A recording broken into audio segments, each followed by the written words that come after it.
Bonjour, bonsoir, j'espère que vous allez bien. Aujourd'hui, on va réagir à la nouvelle vidéo de FedUp. Ça fait peut-être 5 mois depuis sa vidéo FNAF.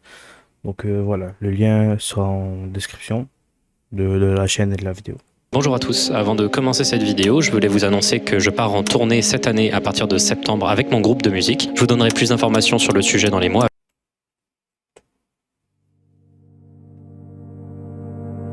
Aujourd'hui, les 2 tiers de la population mondiale ont accès à Internet. Quand en 1989, le World Wide Web a été inventé, personne n'aurait pu s'imaginer qu'il devienne aussi... C'est pas la même intro que le premier? Attends, c'est générique, ça veut dire. Ok, ça veut dire que c'est le même que le premier, je pense. central dans la vie des Ça doit être individus. ça. Que ce soit à travers d'applications, de services, de jeux en ligne, de sites internet ou de réseaux sociaux, tout le monde va sur Internet. Lieu globalisé, aux règles floues et à la législation difficile. Sur cette chaîne YouTube, j'aime vous documenter les parts les plus étranges, les plus niches et les plus flippantes du web. Parfois, certaines anecdotes, certains sujets ne rentrent pas dans les cases de mon format. Parfois, ils sont trop étranges, trop connus ou justement trop méconnus, et ils passent souvent dans une note de mon téléphone que j'ai appelée Anomalie du web, regroupant des dizaines de bizarreries dont j'aimerais tellement vous parler, ce qui était impossible jusqu'à maintenant. Dans cette émission, laissez-moi vous mettre à la page, vous faire découvrir des histoires bizarres et intrigantes d'Internet, des intrus parmi les algorithmes et des mystères Voilà. inexpliqués. J'ai parlé de ça dans une de mes vidéos en plus. Bon, pour les gens qui savent pas, je fais des vidéos aussi un peu horreur. Et j'ai fait une vidéo iceberg et j'étais en train de faire le montage ce matin. Et dans ma vidéo, ça parlait de ce sujet-là avec ce genre de tête. En fait, le mec qui s'est fait voler des genres de figurines. Et les mecs qui l'ont volé, ils ont fait cette vidéo-là qui est bien sûr fausse. Où le mec, les gens disaient qu'il mangeait les restes de sa famille. Et il y a deux mecs qui sont à côté de lui en train de le regarder. Mais voilà, pour les gens qui veulent savoir, c'est en description. Est venu d'un autre temps. Voici les anomalies du web.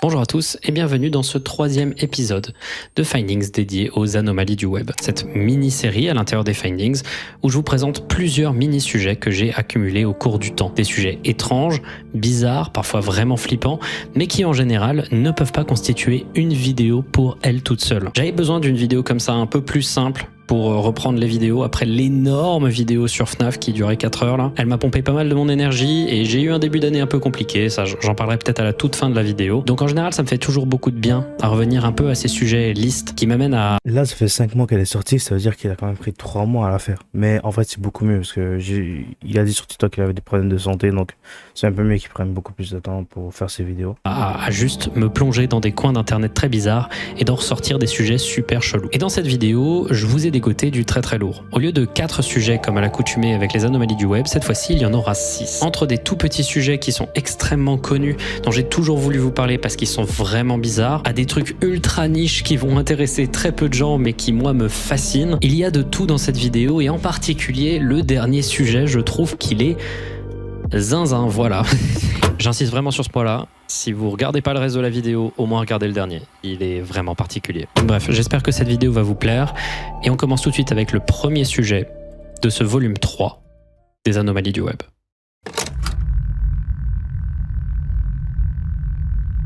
Ce premier mystère dont je vais vous parler dans la vidéo, j'ai envie de vous en parler depuis très longtemps. J'ai jamais su où le caser dans une vidéo. C'est un des cas les plus connus et les plus iconiques de l'histoire de Reddit. Ça s'est passé le 25 janvier 2015 sur le subreddit de la ville de Salt Lake City, qui est la capitale de l'Utah aux États-Unis. Ce jour-là, un utilisateur du nom de Disco Godfather 6922 va commencer un thread accompagné de 7 photos. Un étrange bâtiment vert au mur orné de minuscules fenêtres étrangement agencées. En haut à droite de ce mur, on peut voir le nom de cet endroit, Funtime Kids Care. C'est donc, si on en croit cet intitulé, une garderie. Sauf que le titre de ce post, c'est ça. C'est quoi le problème avec cet endroit? J'ai vécu de l'autre côté de la rue de ce bâtiment pendant 5 ans, et j'ai jamais vu un seul enfant y aller. Ce thread, il va un peu exploser par rapport aux autres messages qui sont postés sur le subreddit de la ville. Les gens vont d'abord partager leurs témoignages sur le fait que eux non plus n'ont jamais vu passer le moindre enfant dans cette garderie et que celle-ci a toujours l'air fermée.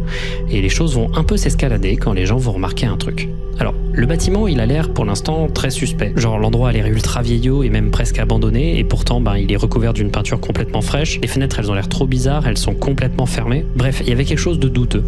Mais il y a un utilisateur qui...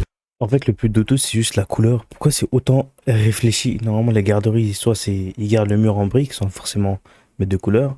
Mais là, pourquoi une couleur aussi réfléchie? Même juste déjà la fenêtre, pourquoi c'est en jaune? Pourquoi pas laisser en vert? C'est un peu bizarre. Trop bizarres, elles sont complètement fermées. Bref, il y avait quelque chose de douteux. Mais il y a un utilisateur qui va aller sur les lieux. Bonjour, je suis un résident du coin. Je viens d'enquêter sur cet endroit et c'est extrêmement douteux. Il y a des gens à l'intérieur, dont des enfants, mais je pouvais voir ça uniquement si je regardais à travers les interstices du carton qu'ils utilisent pour couvrir les fenêtres. Je vais essayer de poster des vidéos quand je suis allé voir l'endroit. Après ça, j'appellerai les services sociaux. Donc, c'est pas vide, il y a des enfants, mais les fenêtres sont barricadées. Bon, le mystère est parti en flèche. D'abord, il va y avoir de l'investigation de surface. Les internautes vont retrouver le site internet de la garderie et voir ça, un site ultra suspect, inchangé depuis 2008, sans la moindre interaction. On voit cette photo de ce jeune garçon, utilisée 2 fois, d'abord dans la bannière, puis avec un effet miroir dans le recueil extensif de citations d'enfants appréciant le lieu qui s'étend à 2 personnes. À Funtime Kids Care, nous croyons que chaque enfant compte. Nous comprenons que chaque enfant est différent et notre équipe a été entraînée à personnaliser des activités pour que les enfants apprennent et grandissent à leur rythme. Ici, on voit une autre photo du lieu où on voit à quel point l'architecture de la garderie est particulière et encore une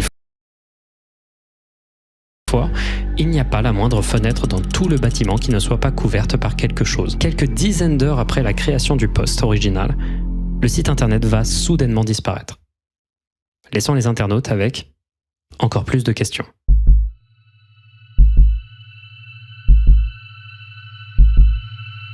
La première théorie qui va prendre de l'ampleur, c'est la théorie selon laquelle cette garderie n'en est pas une, et qu'elle serait en réalité un moyen de blanchir de l'argent.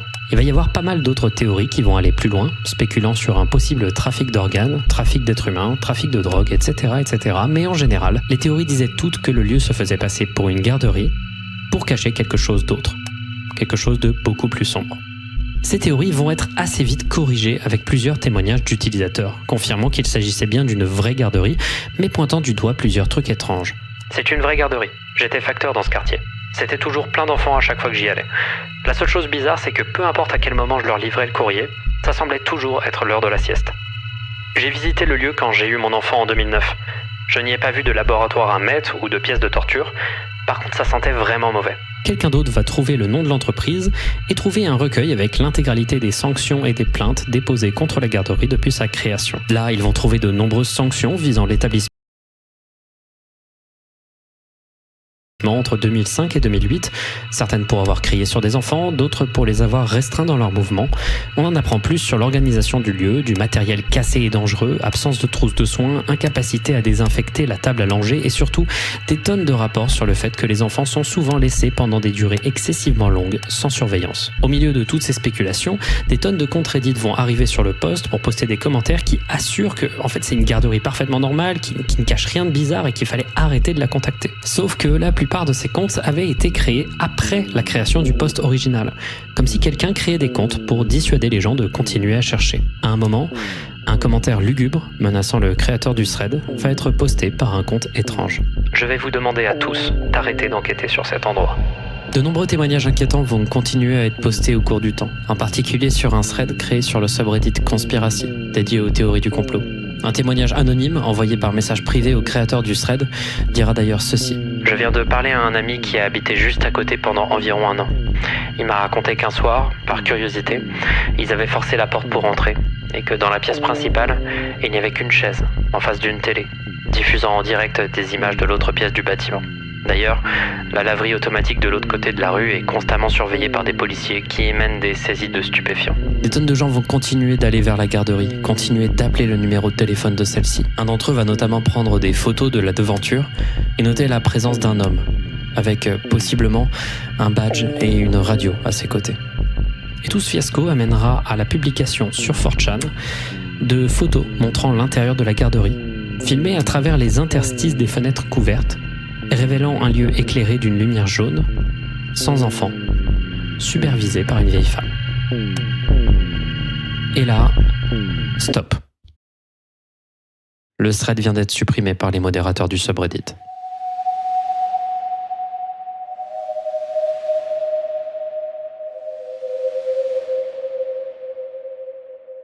Là, si certains vont voir la preuve de toute leur théorie du complot, pour certaines personnes, ça va être un moyen de prendre du recul. Depuis le début, et en général, dans les mois qui vont suivre ce premier thread, des gens vont harceler d'appels la garderie. Des tonnes de gens vont continuellement se rendre sur place en essayant de regarder à travers les interstices des fenêtres. Et c'est particulièrement dommageable pour la réputation d'une garderie s'il y a des dizaines d'adultes en train d'espionner à travers des fenêtres barricadées. Disco Godfather 6922 avait fait plusieurs updates sur le post où il expliquait qu'il essayait d'appeler en boucle la garderie pour avoir des informations. Il a certes relevé un manque de professionnalisme dans les réponses de la garderie, mais il a oublié que c'était peut-être car celle-ci recevait des centaines d'appels de théoriciens du complot depuis le début de l'affaire. Il est également allé sur les lieux pour enquêter une fois, et il a vu, devant la porte, un livreur de pizza. Envoyer des livreurs de pizza à la porte de quelqu'un, c'est une des méthodes principales d'intimidation sur Internet. Les gens de la garderie devaient vraiment en chier à ce moment-là. Et la vérité avec cette histoire, on a fini par la voir. La vérité, c'est que c'était juste une garderie. Voilà, c'est tout. Apparemment, la construction existait depuis les années 60 et avait l'air très différente avant. Déjà, la devanture était beaucoup plus accueillante. Il y avait même apparemment un énorme clown au-dessus du bâtiment et concrètement, les expériences des gens y étant allés avant les années 2000 sont toutes très positives. La gérante de la garderie, Karen Yocom, était une femme qui était extrêmement investie dans son travail et qui le faisait par passion. Autour de 2006, par contre, il y a eu un changement de propriétaire. Et apparemment, à cause d'un manque de moyens et de personnel, il y a eu pas mal de problèmes dans leurs premières années. Aujourd'hui, apparemment, leur bilan est parfaitement clean, et il n'y a pas eu de plainte pour maltraitance depuis très longtemps. Et en ce qui concerne l'apparence bizarre du bâtiment, ça aussi c'est explicable. Apparemment, une voiture aurait foncé sur la devanture il y a très longtemps, et le bâtiment a changé pour rester attrayant et différent des autres, tout en étant beaucoup plus sécurisé avec des petites fenêtres. Et la raison pour Les petites fenêtres, ils sont. En fait, pourquoi il y en a une qui est petite, une qui est minuscule, une qui est en haut, une qui est en bas? Ça, j'ai pas compris. En plus, c'est juste à côté, il y a une fenêtre totalement normale. Juste à côté de tout ça. Est-ce que c'est peut-être pour rentrer aussi dans le truc qui disait qu'il faut que ça soit différent? C'était attrayant et différent des autres, tout en étant beaucoup plus sécurisé avec des petites fenêtres. Et la raison pour laquelle les fenêtres sont barricadées et bloquées, c'est juste pour que des gens bizarres ne regardent pas à travers. Étant donné que c'est une garderie destinée à des enfants issus de familles à bas revenus, dans un voisinage gentrifié et également destinée à des enfants subissant des difficultés familiales et médicales, c'est un choix qui plutôt compréhensible. Aujourd'hui, le mythe autour de ce bâtiment est extrêmement connu, il est extrêmement fort et il est encore présent. Il y a des gens qui, encore maintenant, vont se rendre devant cette garderie. Il y a des gens qui font des cosplays, des fanarts. C'est vraiment un lieu qui est devenu un peu culte. Mais c'est pas parce que le lieu avait l'air aussi bizarre et que le bâtiment en lui-même est super étrange que c'est aussi connu comme histoire. Ce qui est vraiment particulier, c'est à quel point Internet, autour de juste une spéculation, s'est monté la tête pendant plus de 48 heures, au point que des tonnes d'inconnus du jour au lendemain se sont mis à regarder à travers les interstices de fenêtres d'une garderie pour voir l'intérieur. C'est super grave. Et évidemment, les propriétaires, ils ont détesté. Voilà, c'était une horrible période pour eux. Et finalement, cette histoire, c'est un peu un cas d'école de comment une rumeur et une spéculation se créent sur Internet et des dégâts que ça peut engendrer.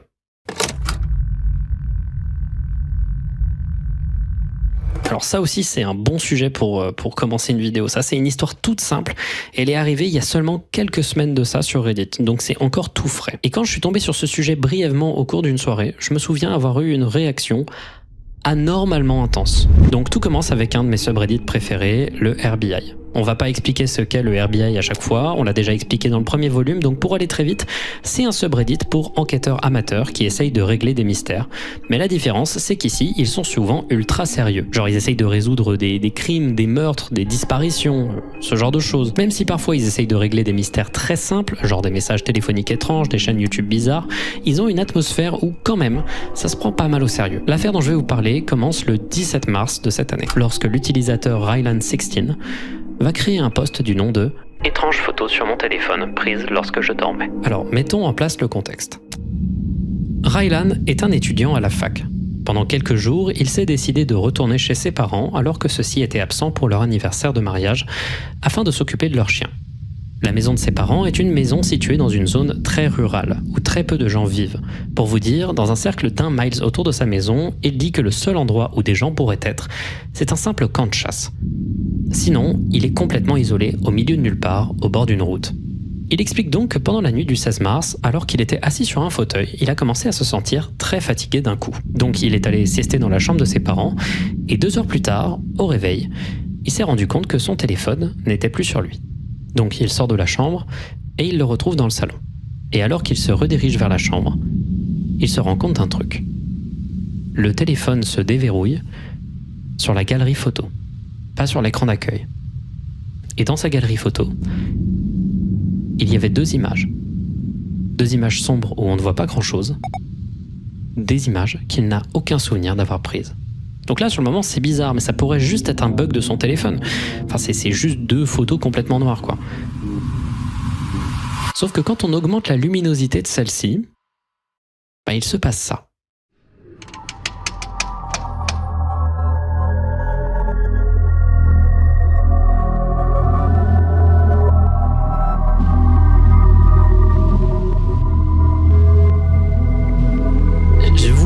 Que quand je suis tombé sur ce thread, j'étais dans mon lit, insomnie, 3h du matin, et quand j'ai vu les images éclairées, j'ai eu un frisson très très intense. Genre, c'est quoi ce visage là?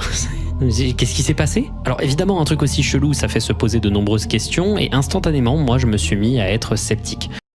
Est-ce que... Attends. Déjà, parfois, quand vous installez des applications bizarres sur vos téléphones, surtout si vous avez un Android, bon là, il a un téléphone, peut-être, il a un iPhone, pardon, je vais pas parler. S'il a un iPhone, ou peut-être qu'il a installé une application, parfois, il y a quelques images qui peuvent se glisser. Ça m'est arrivé parfois avec des anciens téléphones.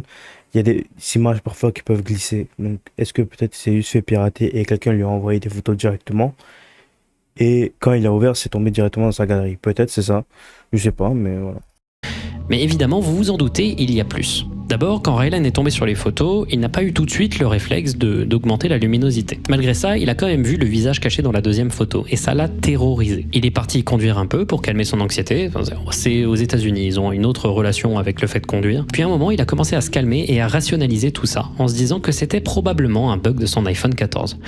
Dans le doute, il poste quand même sur le RBI pour avoir l'avis des internautes et essayer d'expliquer l'apparition de ces images. Alors on va pas tout de suite jouer les sceptiques parce que Reddit s'en est très bien occupé tout seul. En effet, beaucoup de gens quand ils vont voir des visages cachés dans les photos vont crier au fake, ça ressemble à l'ARG, ça pue l'ARG quoi. Certains vont quand même demander à Rylan d'envoyer les métadatas de la photo, qui ne vont rien révéler de suspect, et juste donner l'heure à laquelle la photo a été prise, minuit 56.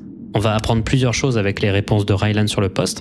D'abord, il ne reconnaît absolument pas le visage sur la photo et jure qu'il ne s'agit ni du sien, ni de celui d'un membre de sa famille. Il a l'air également de constamment accueillir les explications rationnelles avec énormément de positivité. Il a l'air de vraiment vouloir que cette photo ne soit pas celle d'un visage. Et enfin, il ne souhaite pas en parler à ses parents car ceux-ci seraient très religieux et présumeraient instantanément qu'il s'agit d'un événement paranormal. Ce qui est particulier, c'est qu'il va rayer très très vite la possibilité qu'il s'agisse de quelqu'un qui s'est introduit dans sa maison par effraction. Il explique qu'il habite vraiment dans un endroit trop isolé, qu'il y a des caméras de surveillance partout, genre ne serait-ce que des caméras de chasse qui sont un peu partout parce que c'est un lieu où il y a de la chasse. Bref, il écarte très vite cette possibilité et on dirait que c'est un peu aussi juste pour se rassurer tout seul. D'autres théories vont être rayées assez vite. Il ne s'agit pas d'une fuite de monoxyde de carbone qui aurait pu causer un délire et des pertes de mémoire.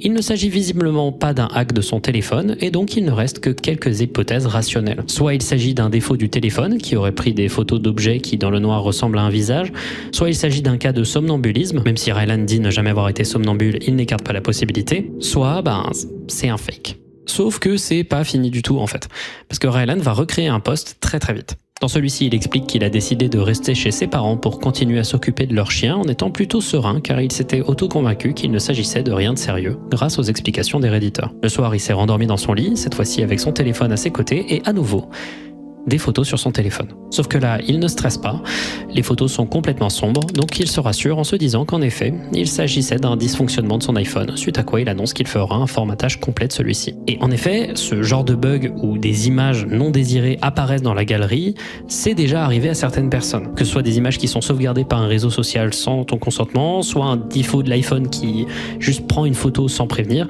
ça peut arriver. Ça explique pas pourquoi il y a un visage, mais ça peut arriver. Sauf qu'en fait, ces nouvelles photos, Elles sont pas complètement noires. Il y a en tout 10 photos, et lorsqu'on augmente la luminosité à donf, on remarque que celles-ci ne sont pas complètement sombres. Ce sont définitivement des photos qui ont été prises pendant la nuit, dans l'obscurité la plus totale.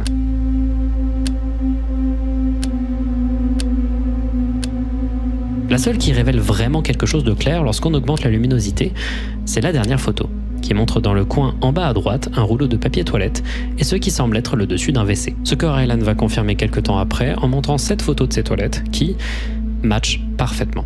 Mais les gens vont quand même essayer de déchiffrer ce qui se passe dans chaque photo, trouvant par pareidolie des tonnes de visages qui n'existent pas, des tonnes de mains qui n'existent pas, etc. etc. Moi personnellement, j'ai une théorie à propos de cette deuxième série d'images, que je vous laisse croire ou non. Dans la plupart des photos, je remarque qu'il y a un truc qui revient souvent. Dans la plupart d'entre elles, il y a 2 masses noires en bas de l'image. Ces 2 masses, je pense que ce sont les pieds de celui qui prend les photos. Et on dirait qu'à la fin de la série de photos, la caméra se lève vers une porte qui, après ouverture, se révèle être la porte des toilettes. Donc personnellement, j'ai l'impression que cette série de photos montre quelqu'un qui prend le téléphone et se rend dans la salle de bain. J'ai même l'impression que parfois on peut voir ce qui semble être un escalier ou un couloir dans les photos. Bref, on peut rien déterminer avec des photos aussi sombres. Les 2 masses en bas de l'image pourraient également être les... En fait, c'est sûr qu'il est somnambule parce que si son téléphone est sur lui et il prend des photos, pourquoi ça serait pas la même photo en fait? Parce que si ton téléphone il est comme ça, il prend juste une seule photo et juste un seul type. Pourquoi ils sont tous différents? C'est-à-dire, c'est sûr, il est somnambule, il prend son téléphone, il fait des photos. Les oreilles d'un des chiens dont il s'occupe, étant donné que pas mal de gens commençaient à soulever l'hypothèse que ces photos ont été prises par un d'entre eux pendant la nuit par accident, ce qui moi me paraît assez improbable, mais après c'est que de la spéculation, genre on peut rien déterminer de ces photos. Quelques temps vont passer et Rylan, un peu flippé, va se rendre chez son frère qui habitait vraiment pas loin, et ils vont se décider ensemble de dormir tous les deux dans la maison de ses parents. Par mesure de précaution, Rylan va laisser la lumière allumée pendant qu'il dort dans la chambre avec les chiens à ses côtés, et son frère, lui, va dormir sur le canapé. Rylan va également rabattre la couette dans le matelas, ce qui permet de vérifier s'il est somnambule, parce que s'il se lève du lit, tout simplement, ça défait le lit. Le lendemain, au réveil, rien sur le téléphone de Rylan. Tout est en ordre. Par contre, sur le téléphone de son frère, une photo. Et j'imagine que vous voulez la voir, cette photo. Et moi aussi. À ce moment-là, le FBI va sentir que quelque chose de fake se passait. Et face au scepticisme, Rylan va juste arrêter de faire des updates et juste répondre aux commentaires, ne voulant pas recevoir de haine et ne recevant plus suffisamment d'aide sérieuse de la part du subreddit. Dans des cas similaires où des gens ont décidé de faire des canulars pour attirer l'attention, s'arrêter au moment où justement les posts sur le subreddit commençaient à avoir de l'attention, c'est un peu étrange et inhabituel. Et moi, ça m'a laissé un peu sur ma faim, j'avoue. Donc j'ai décidé d'envoyer un DM à Rylan, et il a répondu. Alors, d'abord, je lui ai demandé plusieurs questions par écrit. À ce moment-là, ça fait plusieurs jours que son dernier post avait été créé et je lui ai demandé si quoi que ce soit d'autre s'était passé depuis. Et il m'a dit que depuis son départ de la maison de ses parents et son retour dans son appartement, rien d'autre ne s'était passé. Je lui ai également demandé de m'envoyer la photo du téléphone de son frère et il me l'a envoyé. Bon, on voit pas grand-chose, même quand on augmente la luminosité, je vous le cache pas. Ça ressemble peut-être à une bouche, mais c'est tout. Par contre, chose intéressante, il m'a dit qu'il y aurait potentiellement d'autres photos sur le téléphone de son frère que celui-ci ne lui aurait pas montré quand il a vu que tout ça le rendait nerveux.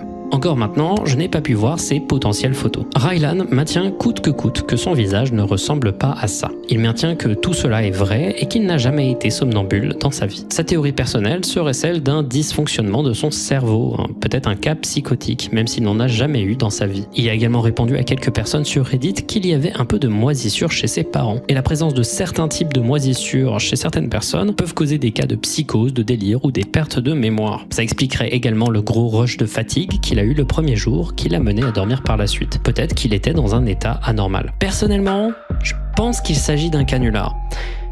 Mais c'est beaucoup plus compliqué que prévu en fait. Déjà, son compte Reddit à Rylan, il l'utilise depuis hyper longtemps, il l'a pas créé juste pour ce hoax.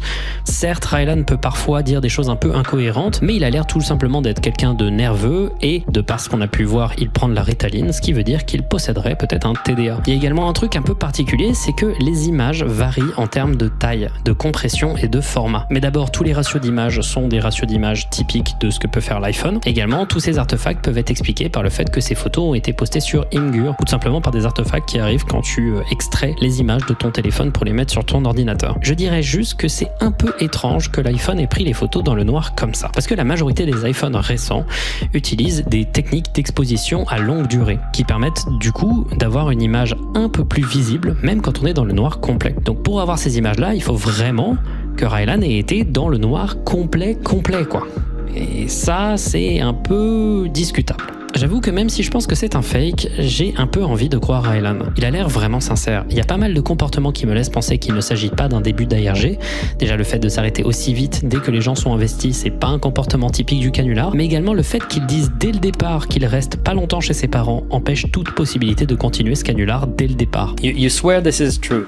Yeah, I do. That's kind of the entire reason why I took the newest update down, because I noticed that the people responding to it were either just there purely for like entertainment, or they were just like trying to call me out and that like say it was fake. It's definitely easier to talk about it now because it's over, so it doesn't really affect me that much anymore. Personnellement, si Rylan ne ment pas, l'hypothèse la plus probable, cette fois-ci c'est peut-être celle qui est la plus flippante.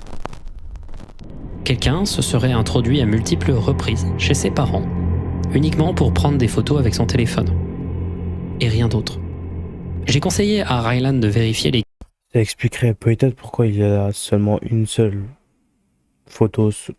Pourquoi il y a juste une seule photo sur elle de son frère.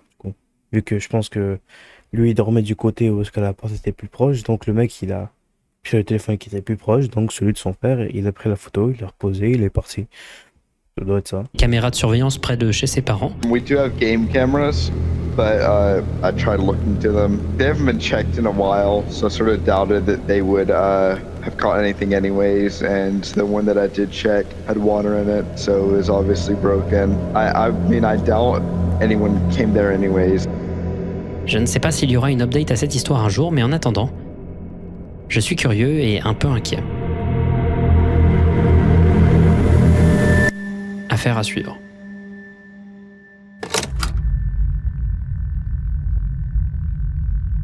Laissez-moi vous parler d'une histoire dont j'entends parler depuis plus de 10 ans sur YouTube très régulièrement. Une histoire qui est un peu un testament de la bêtise complète des utilisateurs de 4chan, mais aussi une terrifiante histoire de pression de groupe sur Internet. Et vous allez voir, c'est aussi une histoire qu'on va raconter en 2 temps. Parce que c'est pas tout à fait ce que vous imaginez. Le 25 août 2009, un utilisateur de 4chan anonyme poste cette photo de lui tenant une grenade avec la date et l'heure du poste marquée sur sa main pour prouver qu'il s'agissait bien de quelque chose de réel. Il la poste sur le board B, le board aléatoire, le board le plus connu et considéré comme un des plus tordus du site. Voici son message. Alors, j'étais en train de looter des trucs dans les affaires que mon daron nous avait laissées avant de mourir et j'ai trouvé ça. Ce vieux con avait une vraie grenade.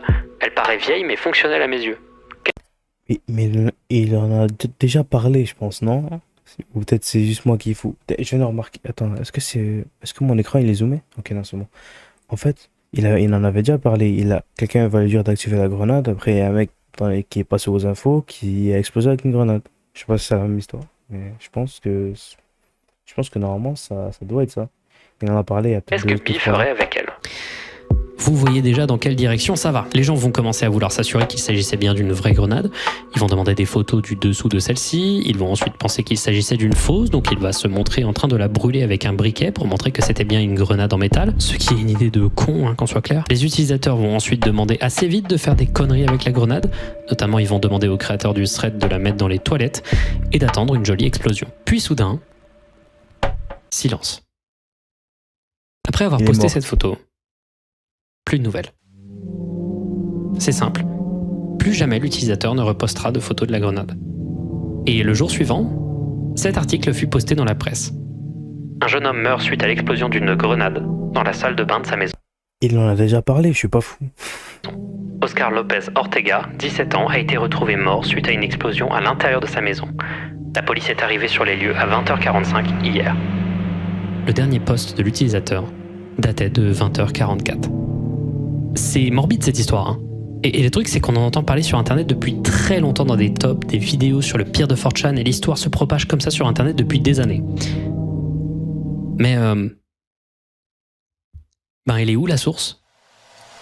La seule source de ce thread, c'est cette image. Ce même qui se balade partout sur internet et sur lequel se basent toutes les vidéos que j'ai vues sur le sujet. Donc je suis d'abord allé chercher une archive du thread de la grenade en utilisant l'identifiant, le numéro du post, parce que oui, au cas où vous ne seriez pas au courant, la totalité des messages postés sur 4chan possède un identifiant unique. Mais malgré ça, la totalité d'entre eux sont éphémères. C'est-à-dire que la seule opportunité qu'on a de retrouver le thread original, c'est de faire confiance à des sites d'archivage de 4chan. Sauf que presque aucun service d'archive de 4chan ne va aussi loin dans le temps. Un des seuls qui permet d'autant remonter, mais également qui inclut le board B dans les boards qui sont archivés, c'est le site Old Friend Archive, mais celui-ci n'a pas archivé ce thread. Par contre, ça m'a permis de faire une recherche intéressante. J'ai juste cherché Toilet Grenade dans les recherches pour voir à partir de quand les gens commencent à raconter l'anecdote de la grenade. Absolument aucun thread ne mentionne l'anecdote jusqu'au 3 juin 2012. Or, la plus vieille itération de cette image-là, qui est tout le temps utilisée pour décrire le thread, date du 2 juin 2012 sur le subreddit r/funny. C'est-à-dire que déjà à la base je pensais que l'histoire était fausse, personne n'arrive à trouver une archive de l'article qui est montré sur le même, et il semblerait clairement que ce soit un Photoshop de cet article datant du 29 avril 2009 parlant d'une explosion d'une bouteille de butane dans un immeuble qui a causé la mort d'un homme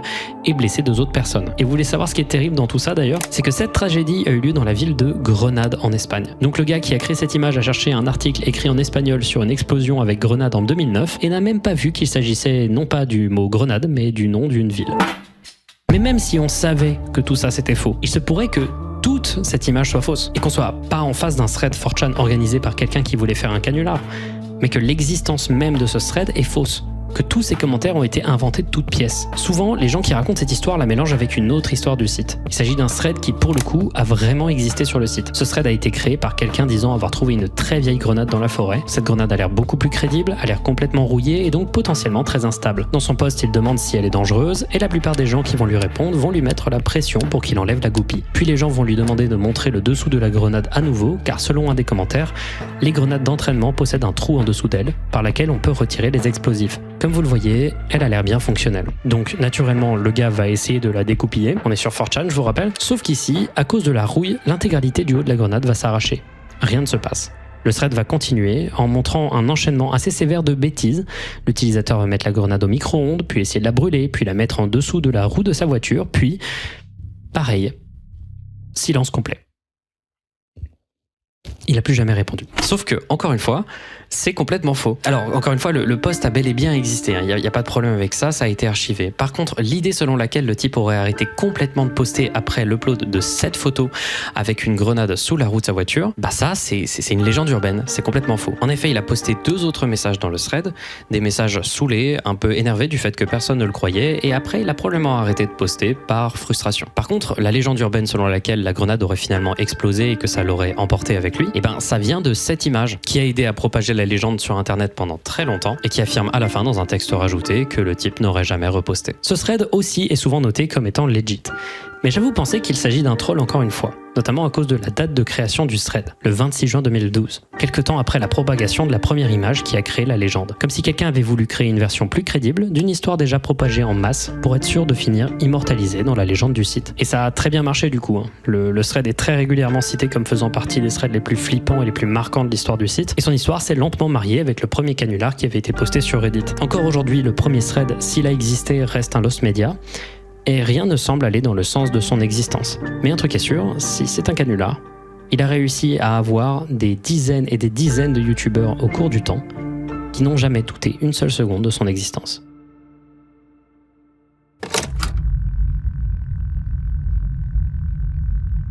Ça, c'est un minuscule mystère qui m'avait marqué à l'époque, mais c'est aussi un type de mystère en général très fréquent sur internet qui me plaît beaucoup. Le 1er décembre 2017, l'utilisateur Drodigon sur Reddit crée un post sur le subreddit paranormal appelé « Quelle est la cause de ces hurlements ?» Donc dans celui-ci, il explique que pendant l'année 2017, il a fait un road trip aux US, principalement pour visiter les parcs nationaux. Et l'histoire qu'il raconte se passe dans la minuscule ville de West Yellowstone, juste à côté du parc Yellowstone. C'est un des parcs nationaux les plus grands et les plus sublimes des États-Unis. C'est un endroit magnifique et énormément prisé par les touristes ou les Américains en road trip, notamment à cause de la présence de geysers et de sources chaudes qui ont pour origine l'activité volcanique du coin. Parce que, fun fact, le parc de Yellowstone se trouve sur un super volcan qui s'appelle la caldeira de Yellowstone, un volcan endormi qui, s'il se déclenchait, et il peut se déclencher à tout moment, apparemment c'est imprévisible, causerait potentiellement la fin du monde. Et on ne sait pas quand est-ce qu'il va se déclencher. Revenons à notre petite ville de West Yellowstone. C'est un petit endroit qui sert de ville d'appoint pour les gens qui vont visiter le parc. Il y a principalement des commerces et surtout des motels. Donc pendant quelques jours, l'utilisateur, avec sa fiancée et ses parents, sont restés dans un motel pas cher et un peu miteux au bord de la route. Ils s'endorment le premier soir en mettant leur alarme à 5h du matin pour pouvoir voir le lever du soleil et observer la faune du petit matin. À 4h45 du matin, Drodigon et sa fiancée sont réveillés par quelqu'un qui tabasse la porte en pleurant. Il ouvre la porte, terrifié, et Mais comment ils savent en vrai que ça peut causer la fin du monde? tombe sur sa mère, en état de choc. La raison ? Il y a quelqu'un qui hurle. Une femme qui hurle. Ils sortent devant le motel et à ce moment-là, il sort son téléphone pour appeler la police. Pas de réseau téléphonique. Il va donc voir sa chambre de motel, pas de téléphone dans les chambres. Alors il prend son téléphone et filme cette vidéo.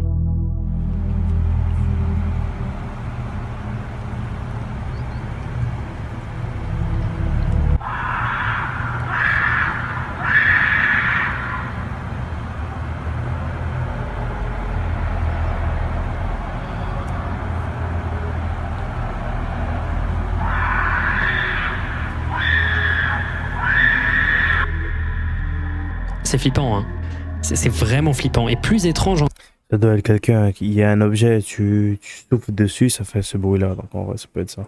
Encore, c'est ce qui arrive après. D'abord, sa mère va lui expliquer qu'elle entendait les cris déjà depuis 30 minutes. Il précise également que le son provenait d'à peu près une 50aine de mètres. Sur le moment, ils sont restés 10 minutes en écoutant et ont réalisé que le cri était un peu étrange. Il sonne vraiment comme une femme qui hurle, il n'y a pas de doute à ce sujet. Par contre, la femme ne prononce jamais le moindre mot.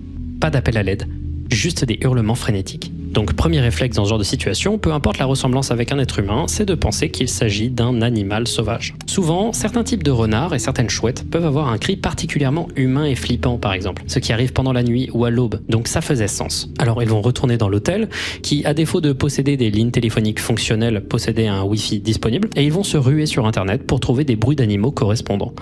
Après plusieurs dizaines de minutes, ils ne vont rien trouver. Au bout d'un moment, alors que les cris avaient commencé depuis au moins 1 heure, un policier va arriver, leur poser des questions, et il n'avait pas l'air d'être au courant des cris. Après leur avoir expliqué tout le contexte, le policier va entendre le cri et se diriger dans sa direction en voiture. Après ça, les hurlements vont se faire de plus en plus rares, jusqu'à ce qu'enfin le silence revienne. La famille de Drodigon va ensuite passer la journée au parc, et vont notamment interroger des rangers en leur montrant la vidéo, et en demandant s'ils reconnaissaient le cri. Résultat, personne n'y arrive. Ça a l'air vraiment mystérieux. En rentrant du parc, la petite famille va se rendre au bureau du shérif de la ville pour avoir des infos. Et là, ça va devenir encore plus suspect. Notre visite a été accueillie avec beaucoup d'hostilité, à la fois de la part de la femme à la réception, qui a fini par nous claquer le volet au nez, et également du même policier qu'on avait vu dans la matinée. Ils ont dit chacun la même chose, ça ressemblait presque à un script. Désolé madame, mais c'était une femme intoxiquée qui criait à son petit copain. Fin de la conversation. Plus tard, ils parleront à une employée du motel et leur feront écouter l'enregistrement. Elle dira ne jamais avoir entendu de tels cris dans sa vie.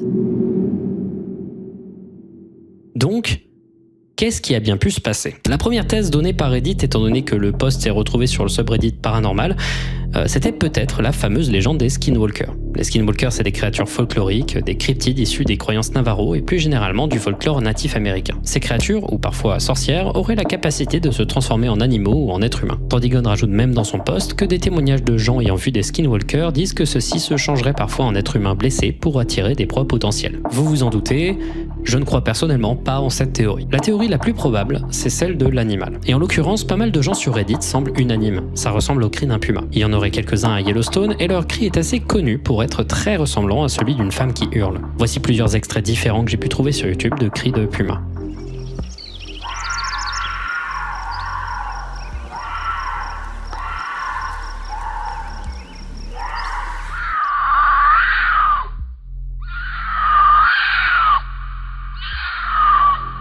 Maintenant, si on compare avec la vidéo de Drodigon 17, ça ressemble un peu. J'avoue que c'est certes très probable, mais je suis pas convaincu à 100%, j'avoue, voilà. Le cri tape un peu plus fort dans les aigus et ressemble vraiment à un cri de jeune femme, surtout la deuxième fois qu'il apparaît. Malgré ça, ça reste la piste la plus probable, étant donné la faune locale et le fait que les cris ont duré plusieurs heures sans que aucun mot ne soit jamais prononcé. Il y a également des gens qui ont dit que ça pouvait être un pécan. Ça me paraît être encore plus différent comme son, j'avoue. Moi, ce que je trouve bizarre déjà, c'est la réaction des locaux. Le fait qu'aucun ranger ne reconnaisse ces cris. Le fait que la police réagisse avec autant d'hostilité. Le fait que des gens habitant dans la ville disent ne jamais avoir entendu ce bruit. tout ça est vraiment chelou. Il y a un monde où quelqu'un a vraiment hurlé pendant 1 heure, sans que jamais personne ne vienne l'aider. Et ça, c'est une pensée qui me rend complètement ouf. Je trouve ça également angoissant, si c'est le bruit d'un animal, d'imaginer que régulièrement des gens se dirigent en direction de ces cris, pensant aider une personne en détresse, en finissant par se retrouver en face d'un animal potentiellement dangereux. Mais comme vous le savez, j'aime bien pousser les trucs jusqu'au bout, et donc je me suis posé une question. D'où pouvaient bien provenir les cris? Alors pour faire ça, j'ai regardé la vidéo et j'ai remarqué ce panneau, dont on arrive à lire ici « One Horse Motel ».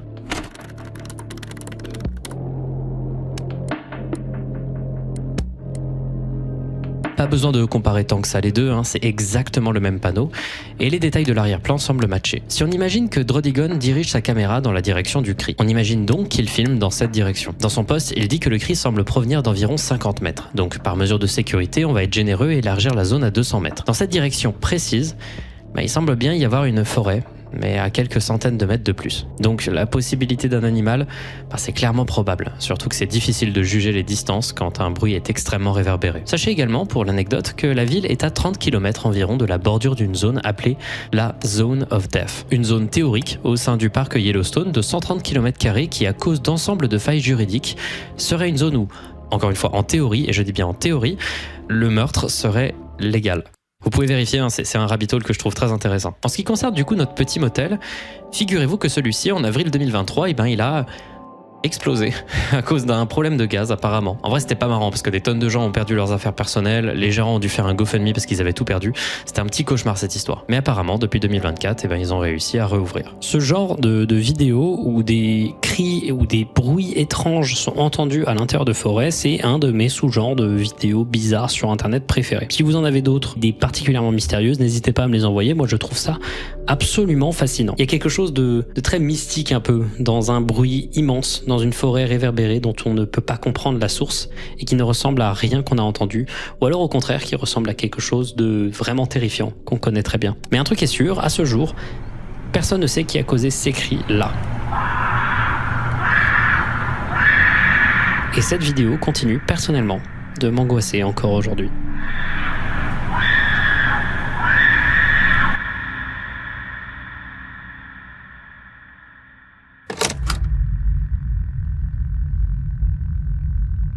Vous connaissez Buffy contre les vampires?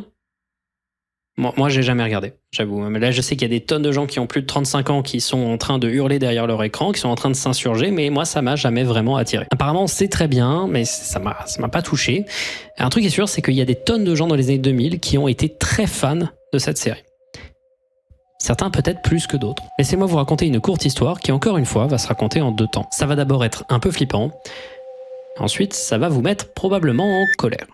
Alors, tout commence avec un article du site cracked.com qui a été publié le 26 octobre 2010. Celui-ci s'appelait « Les 7 endroits d'internet les plus non intentionnellement effrayants ». C'est un article pas incroyable qui a le mérite de traiter des sujets qui à l'époque n'étaient pas très connus, comme la chaîne YouTube Human Being 15 par exemple, et également il y avait un sujet inédit dans l'article, un sujet qui n'avait jamais été vraiment traité.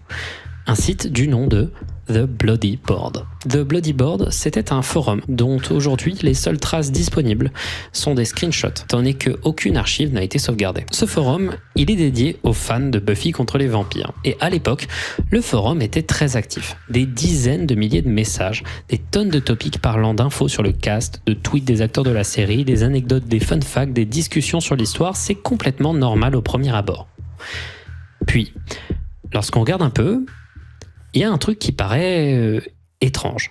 Après un peu d'inspection, on se rend compte que tous les messages sur le site, et je dis bien tous les messages sur le site, ont été faits par la même personne.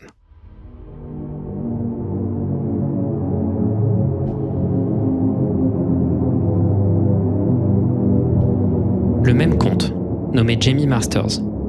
Des dizaines de milliers de messages d'un même compte qui se répond continuellement à lui-même, sans jamais s'arrêter.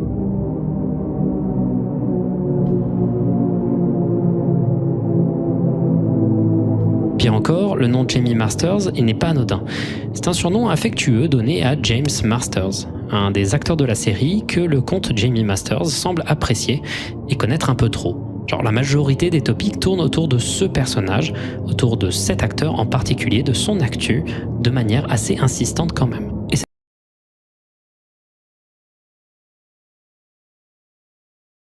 autour de cet acteur en particulier, de son actu, de manière assez insistante quand même. Et cet acteur, c'est également le gars qui joue Piccolo dans Dragon Ball Evolution. L'article du site cracked.com va vite être inondé de centaines de commentaires, ce qui pour le site était assez inhabituel, et la plupart d'entre eux étaient au sujet du fameux Bloody Board. De nombreuses questions vont se poser. Pourquoi est-ce que la personne fait ça? Est-ce que c'est un bot? Qui est derrière ce compte en vrai? Et là, ça devient un peu triste. Le site s'est fait dézinguer. En à peine quelques heures, 4chan et plusieurs autres sites pas très attentionnés ont trouvé l'adresse, le nom, le prénom, tous les réseaux sociaux de la créatrice du forum. Ils ont tous créé un compte sur son forum et l'ont spammé avec des blagues sur le viol, des menaces, des insultes, des infos de doxing qui avaient été trouvées plus tôt, du gore, du porn et des incitations au suicide. Ils vont même apparemment créer un autre forum pour organiser le siège du Bloody Board, et toutes les infos de la créatrice du site vont être fièrement affichées sur tout plein de sites pas très sympas comme Encyclopédia Dramatica. Donc, qui était derrière ce forum du coup? Eh bien, il s'agissait d'une jeune femme, très probablement autiste, fan de Buffy contre les vampires, qui postait sur internet sous le surnom de Don't Kill Spike. Quand elle s'est réveillée, des heures après le début du raid du forum, elle a d'abord essayé de bannir les quelques milliers de nouveaux comptes qui pourrissaient son forum et a finalement décidé de supprimer le Bloody Board entièrement, tant il était impossible pour elle de réguler le harcèlement. Et il s'avère que l'article de Cracked et l'intégralité de la couverture médiatique qu'il y avait sur le site à l'époque étaient assez malhonnêtes. En fait, il donnait l'impression que c'était le forum d'une personne qui se répondait à elle-même en boucle, comme si la personne avait plusieurs personnalités ou était particulièrement seule, ce qui en soi n'est pas un problème. Mais en réalité, pas du tout. Il s'agissait en fait d'un système pour donner des news aux fans de la série et du taf du réalisateur Joss Whedon. Et en vrai, quand on y réfléchit, l'organisation de forums avec des groupes de sujets, des threads et des commentaires, c'est en vrai une manière plutôt cool d'organiser des articles de news et des mises à jour régulières. Il y avait en réalité plus de 150 utilisateurs sur le forum, qui pour le coup ne postaient rien sur le site, mais qui juste lisaient les articles que postait Don't Kill Spike. C'est d'ailleurs pas le seul forum de ce type à exister. Il y avait par exemple le site astronomy.activeboard.com, un site comportant plusieurs dizaines de milliers de messages liés à l'astronomie, tous rédigés par l'utilisateur Blobarna, qui, pareil, utilisait le site pour archiver ses observations et ses articles. Lui, il a quand même eu l'idée préventive d'interdire la création de nouveaux comptes sur son forum quand d'autres forums se sont rendus compte de l'activité bizarre de son site. Et figurez-vous que, encore aujourd'hui, Don't Kill Spike continue de poster des news sur Twitter et LiveJournal à propos de James Masters, et tout ce qui est relatif à l'univers de la série dont elle est fan. Elle n'a jamais arrêté. Et je trouve ça plutôt stylé au vu de ce à quoi elle a été confrontée. À côté de ça, une grande partie des gens qui ont été responsables du raid, qui a failli ruiner la vie de Don't Kill Spike, continuent de proclamer fermement qu'ils ont bien fait de faire ce qu'ils ont fait, parce que tout simplement, selon leur dire, cette femme était folle. Je trouve que c'est une des histoires les plus concises et cruelles que je puisse raconter dans un épisode de Findings.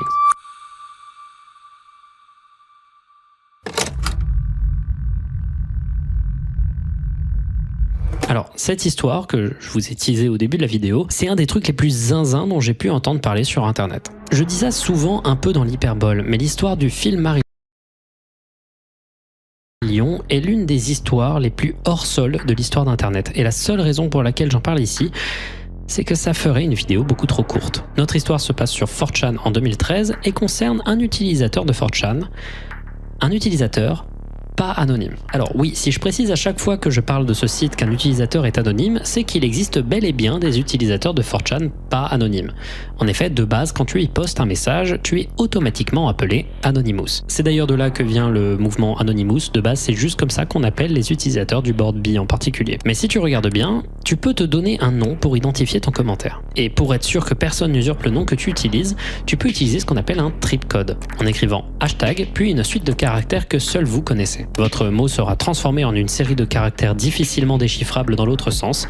Ainsi, si quelqu'un voit votre tripcode, il saura que c'est vous, mais ne saura pas le mot que vous avez utilisé pour écrire votre message. Donc, je disais, notre histoire parle d'un utilisateur de 4chan avec un tripcode appelé UTV. Celui-ci était particulièrement actif sur le board SP, dédié au sport, aux paris sportifs, etc. Et il était aussi un membre de la communauté TRB, les utilisateurs de 4chan fans de Football Manager, et ce depuis au moins 2012. UTV, de son prénom Phil, c'est un utilisateur de 4chan parfaitement classique, du genre à être assez agressif, moqueur et à faire des blagues limites très souvent. Et c'est ça déjà qui est particulier. UTV est, à l'échelle de 4chan, parfaitement normal. Et il l'a été tout le long de sa période d'activité. Et ça rend ce qui va arriver d'autant plus inexplicable. Autour de juin 2013, un type va commencer à répondre aux commentaires de UTV. Systématiquement, c'était pour répondre une screenshot du commentaire qu'il venait de poster, souvent dans des collages ou des montages, avec comme nom de fichier les posts TRB de UTV, volume, suivi d'un numéro. Si, au premier abord, ça ressemble juste à quelqu'un qui fait une blague, le problème, c'est à quel point c'était systématique. Ce gars répondait perpétuellement à UTV. Et ça voulait donc dire que le mec scrollait systématiquement le board dédié au sport de 4chan, constamment à la recherche de posts de UTV pour les enregistrer, les collecter, sans jamais vraiment interagir. Comme ça, tous les jours. Au début, les messages qu'il mettait étaient simples. Je rattrape mon retard. UTV, cela fait plaisir de voir que vous vous défendez comme vous l'avez fait hier. Continuez comme ça. Son objectif était pas clair au premier abord. Il semblait juste vouloir archiver toutes les interactions possibles de UTV. Au début, peu de gens vont le calculer. Mais plus ça continuait, plus c'était chelou. Ressaisis-toi, You. Tu as à peine posté aujourd'hui. Arrête de flâner, Phil. Parfois, on pouvait le voir faire des compilations, enchaînant message après message, décortiquant certains threads où UTV avait été actif, avec toujours d'étranges messages décortiquant le comportement de UTV, toujours avec un langage mélioratif et encourageant, s'énervant uniquement quand il ne postait pas. Vous vous en doutez, à force, les utilisateurs du board vont commencer à remarquer ce comportement. Ça s'est passé extrêmement vite d'ailleurs. D'abord, il y a eu une réaction de confusion de UTV lui-même. Pourquoi tu continues de poster ces messages? Plus important encore, pourquoi tu penses que les gens en ont quelque chose à faire? Puis la confusion s'est transformée en rire, pensant que c'était juste une sorte de troll ultime. Mais au bout d'une semaine de constant scrutage des posts de Phil pour aucune raison, ils ont commencé à flipper. Pourquoi? Mec, va voir un psy. Je suis inquiet pour toi là. Autant j'aime beaucoup UTV, autant là t'as un gros problème, frère. Juste arrête.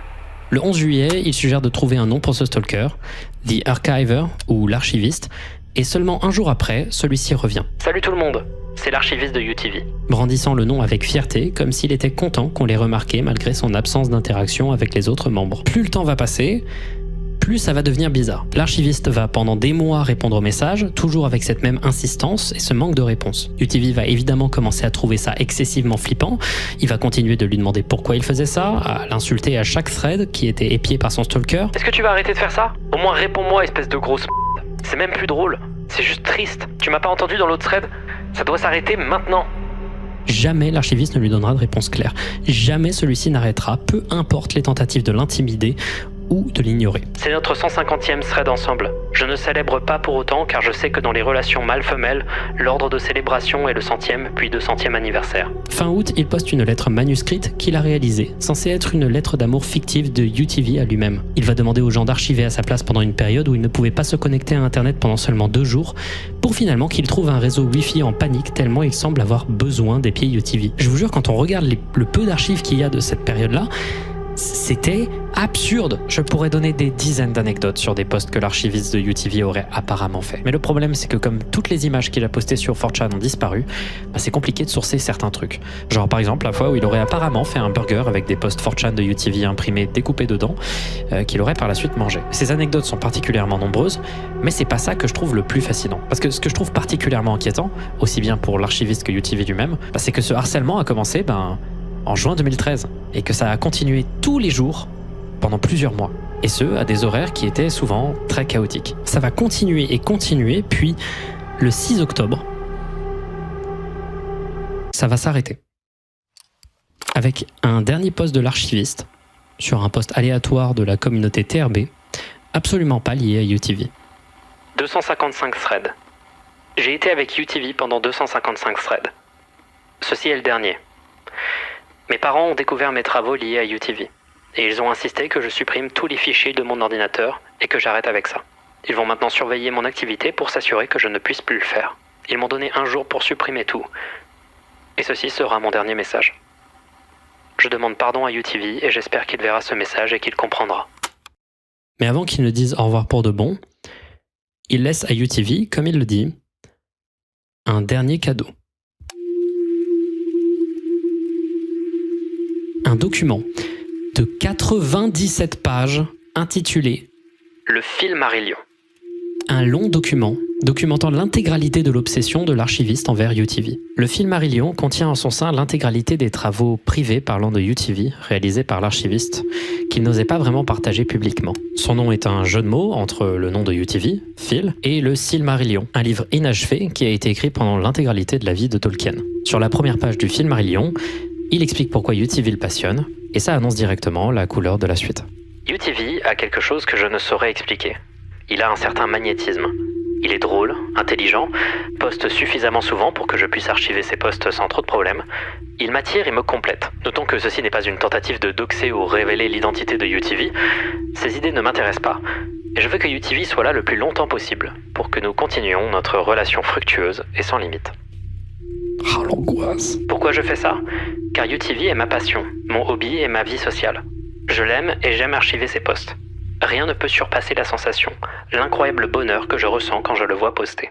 Voilà, donc vous êtes pas prêts. C'est le genre de sujet où juste le voir, ça suffit à lui-même. J'ai pas envie de prendre le Filmarillion à la légère. C'est à la fois un document qui doit être absolument terrifiant à lire quand on est la personne qui est victime de ce stalking, mais c'est également terrifiant d'imaginer un peu l'espace mental dans lequel l'archiviste a été plongé pendant plusieurs mois. Je vais vous parler d'une partie de son contenu, mais je vais essayer au maximum de peu juger parce que c'est extrêmement grave. C'est vraiment une situation extrêmement grave et très particulière. D'abord, le début du Filmarillion décrit un peu le personnage de UTV. Il décrit chacun de ses patterns de poste, décortique son humour, ses mèmes préférés, dont notamment cette image de chien, même qui est très souvent utilisée sur le board par Phil, qui est devenu pour lui un symbole de UTV, mais également de ses amis et de sa fréquence de poste. Ensuite, on a le droit à plusieurs collages des posts de UTV, dans des pays, des continents, sur un bateau d'une croisière fictive qu'il aimerait faire avec UTV, dans des tests de Rorschach.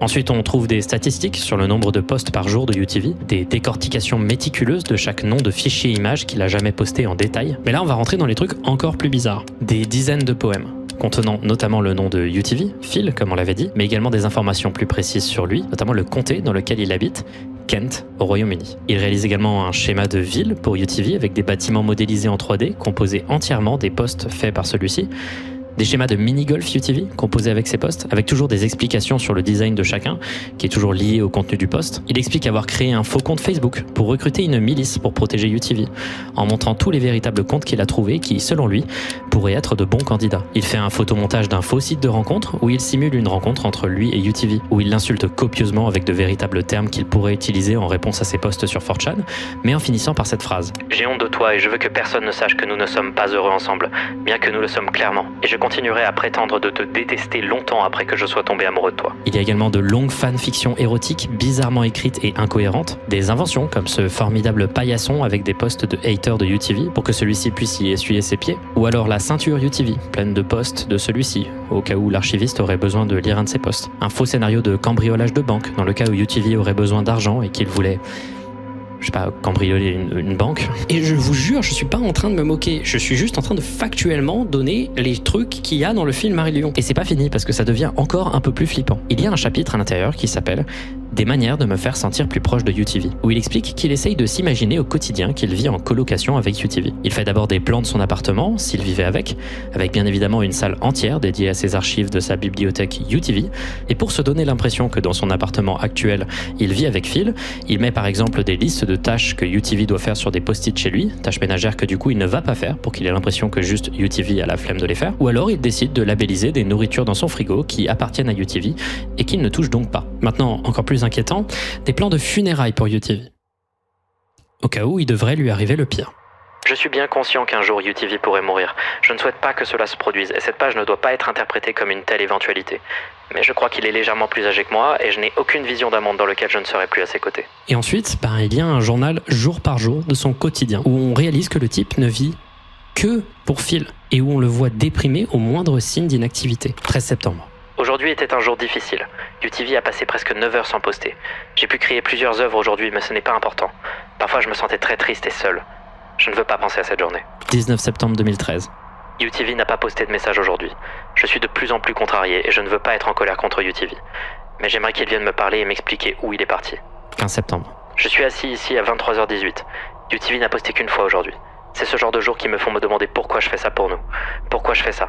Je me demande s'il en a quelque chose à faire. Si nous étions un couple marié, il aurait été dehors toute la nuit et serait rentré avec une odeur de sexe sur son t-shirt et du rouge à lèvres et du Elle tachant ses habits.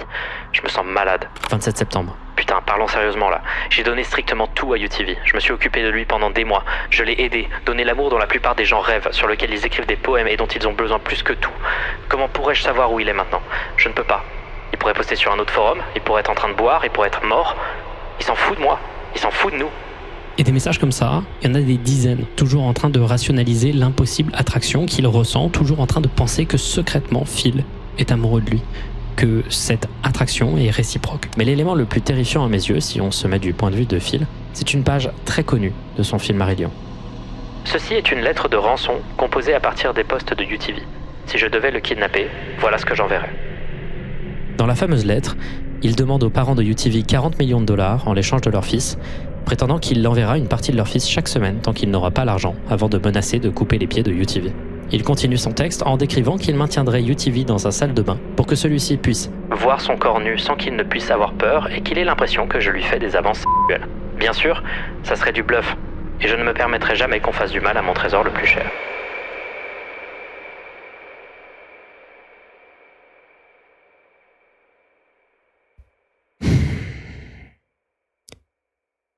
Oui, c'est terrifiant. Mais en vrai, ça me fait aussi beaucoup de peine. On s'imagine instantanément en voyant ça ce qu'on ferait à la place de UTV. Mais en vrai, ça fait surtout beaucoup de peine quand on regarde d'un œil un peu extérieur. Du point de vue de UTV, ça a dû être un cauchemar. Il n'a rien fait pour mériter cette attention-là. Et cette obsession maladive de l'archiviste a dû évidemment le terrifier. Il s'exprimera que très brièvement sans trop développer dans des posts les jours suivants, mais il ne répondra jamais au Filmarillion directement.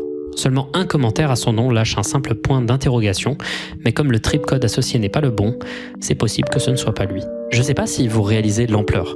Là, vous n'avez qu'une petite portion des posts qu'il a réalisés. Dans le Filmarillion, il met également des liens vers des vidéos YouTube qu'il a réalisées, et celles-ci, elles sont incompréhensibles.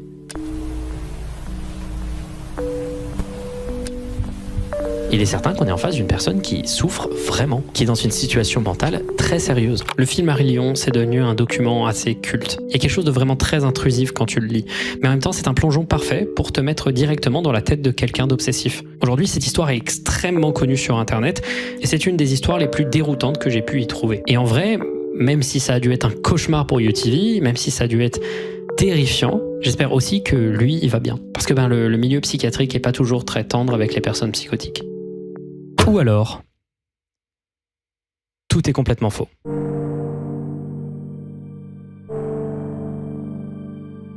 Alors là, ce que je vous ai raconté, c'est l'histoire telle qu'elle est très régulièrement racontée sur Internet.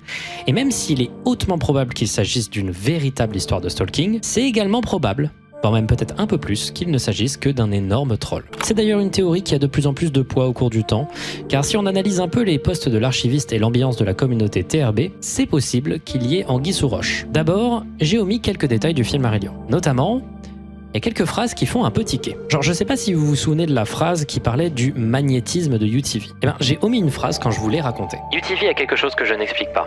Il a un certain magnétisme. S'il avait rencontré le X-Men Magneto, il aurait été en grand danger. Ce genre de phrases de cons sont partout dans le Filmarillion. Et si tu arrêtes de voir ces phrases comme les phrases de quelqu'un qui aurait un univers mental un peu désordonné, quelqu'un d'extravagant, mais plutôt comme quelqu'un qui veut faire marrer ses potes, tout de suite c'est beaucoup plus drôle. Genre par exemple quand il dit que les gimmicks principaux de UTV sont son racisme et le fait que UTV est de petite taille, ou alors genre plein de montages photos qui sont en vrai mais stupide quoi.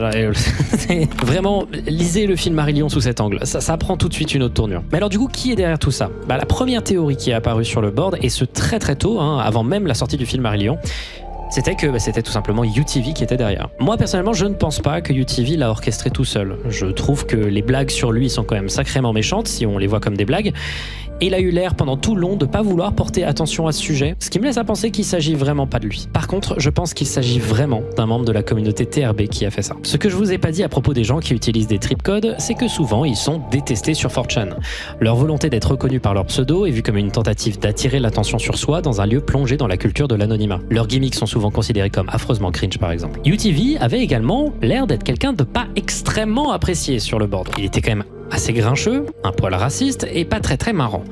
Donc quelqu'un aurait pu vouloir le faire fuir en faisant tout son possible pour le faire flipper. Mais alors du coup, comment quelqu'un aurait pu dépenser autant d'énergie pendant autant de temps juste pour troller quelqu'un? C'est-à-dire, on parle vraiment de mois de stalking constant. Et bien tout simplement, de ce que j'ai pu voir de la communauté TRB au fur et à mesure donc de mes recherches et du montage,